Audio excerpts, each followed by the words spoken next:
حضرت ابو بکر صدیق رضی اللہ تعالیٰ عنہ کی وفات کے بعد حضرت عمر رضی اللہ تعالیٰ عنہ نے خلافت سنبھال لی۔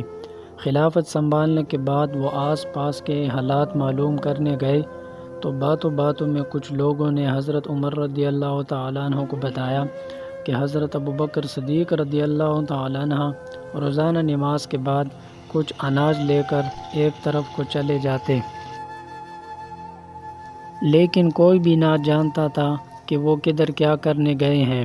چنانچہ حضرت عمر رضی اللہ تعالیٰ عنہ نے بھی تھوڑا سا اناج لیا اور اسی طرف چلے گئے۔ آپ رضی اللہ تعالیٰ عنہ اس طرف چلے تو گئے، لیکن آپ کو منزل معلوم نہیں تھی۔ چلتے چلتے کافی دور نکل گئے اور انہیں وہاں ایک جھونپڑی سی نظر آئی۔ آپ رضی اللہ تعالیٰ عنہ اس جھونپڑی کے اندر تشریف لے گئے اور دیکھا کہ اس جھونپڑی کے اندر چپائی پر ایک بوڑھا آدمی لیٹا ہوا تھا جو بالکل اندھا اور معذور تھا۔ جب آپ اندر داخل ہوئے تو اس بوڑھے کو کسی کے آنے کا اندازہ ہوا اور اس نے غصے میں کہا کہ 3 دن تک تم کیوں نہیں آئے؟ آخر کہاں تھے تم؟ حضرت عمر رضی اللہ تعالیٰ عنہ نے یہ سن کر کچھ بھی نہ کہا اور چپ چاپ اس کو کھانا کھلانا شروع کر دیا۔ آپ نے جیسے ہی پہلا لقمہ بوڑھے کے منہ میں ڈالا تو اس نے پھر بہت غصے میں کہا کہ ایک تو تم اتنے دن آئے نہیں اور آج آئے ہو تو کھانا کھلانے کا طریقہ بھی بھول چکے ہو۔ جب حضرت عمر رضی اللہ تعالیٰ عنہ نے اس بوڑھی کی یہ بات سنی تو آپ سے برداشت نہ ہوا اور آپ بے ساختہ رونے لگے۔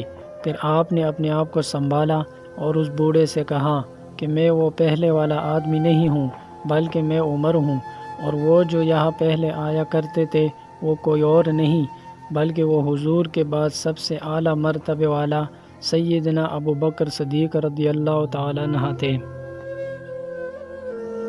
جیسے ہی اس بوڑھے نے یہ بات سنی تو اس کے چیخیں نکل گئی اور رو رو کر کہنے لگا، اے عمر، خدا کی قسم مجھے اس بات کا بالکل بھی اندازہ نہیں تھا کہ میرے پاس جو آدمی پورے 2 سال سے لگاتار آ رہا ہے اور روزانہ مجھے آ کر کھانا کھلاتا ہے اور گھر کی صفائی کرتا ہے، وہ کوئی اور نہیں بلکہ خلیفہ اول تھے۔ اے عمر، آپ کو آپ کے رب کی قسم مجھے ایسے نہ چھوڑ کر جائے بلکہ مجھے بھی کلمہ پڑھا کر مسلمان کر دیجئے۔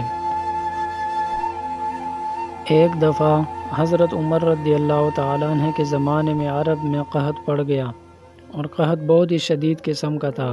ہر کوئی بھوک سے مر رہا تھا، انسان ہو یا حیوان، ہر کوئی پریشان تھا۔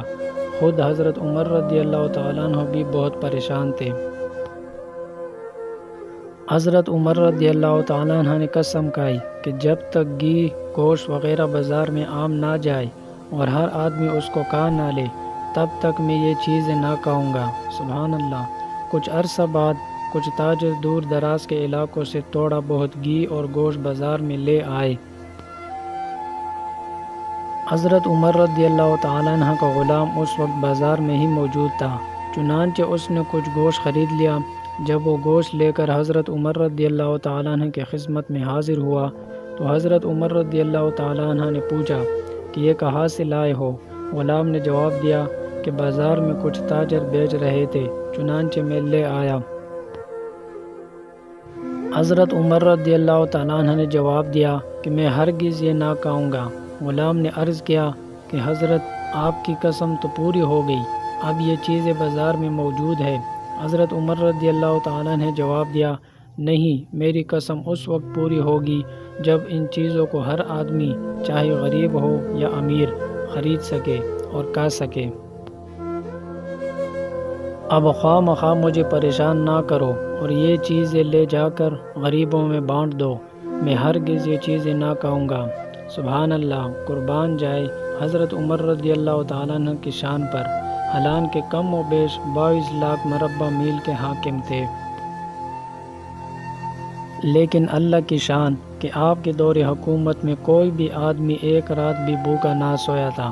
مگر آج کے حکمران دیکھو کہ جس وقت وہ 20 قسم کے کھانے میں مصروف ہوتے ہیں، ٹھیک اسی وقت ان کے رعایا میں لاکھوں لوگ ایسے ہوتے ہیں جنہوں نے 2 دنوں سے کھانا نہیں کھایا ہوتا۔